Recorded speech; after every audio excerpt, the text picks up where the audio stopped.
Hello बच्चों, चलिए प्रश्न पढ़ते हैं। प्रश्न दिया है, भंडार गृहों या गोदामों में अनाज की हानि कैसे होती है।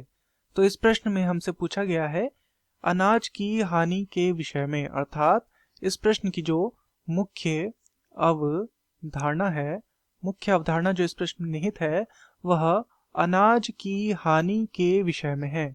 अनाज हानि। तो चलिए हम सबसे पहले यह समझते हैं कि अनाज हानि होती क्या है। तो किसी भी कारण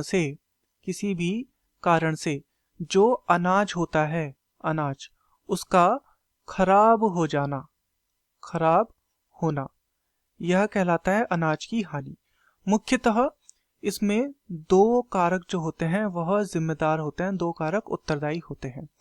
पहला है जैविक कारक या जैव कारक, तथा दूसरा है अजैव कारक या अजैविक कारक। तो ये दोनों ही कारक हालांकि एक दूसरे से संबंधित हैं, अभी हम देखेंगे कैसे संबंधित है।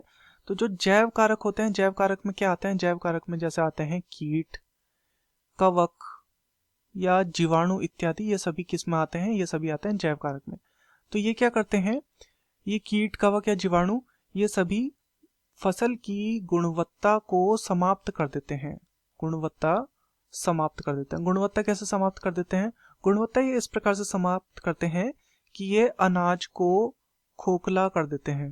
अनाज खोखला हो जाता है तो वो क्या हो जाता है, फिर उससे उसे बेचने पर लाभ प्राप्त नहीं होता और इस प्रकार के अनाज को कोई खरीदता भी नहीं है। तो इससे क्या हो जाएगा? बहुत बड़ी हानि हो जाएगी अनाज की।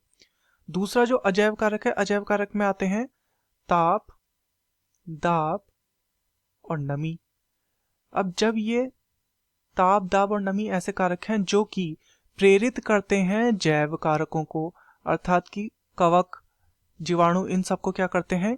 ये प्रेरित करने का कार्य करते हैं। तो जब ये प्रेरित हो जाएंगे तो ये क्या करेंगे? ये फसल को पुनः क्या कर देंगे? खराब कर देंगे। वही प्रक्रिया यहाँ पर फिर से क्या कर देंगे? अनाज को खोखला कर देंगे। यानी कि खोखला कैसे करेंगे या खराब कैसे करेंगे? क्योंकि इसमें क्या लग जाएगी? फफूंद लग जाएगी, अर्थात कवक इत्यादि इसमें क्या हो जाएगा? लग जाएगा। तो वो क्या कर देगा? वो फसल को की गुणवत्ता को समाप्त कर देगा और फसल फिर बेचने लायक नहीं होगी, ना ही खाने योग्य रह जाएगी। तो इस प्रकार से अनाज की हानि होती है। मैं आशा करता हूँ आपकी यह समझ में आया होगा। धन्यवाद।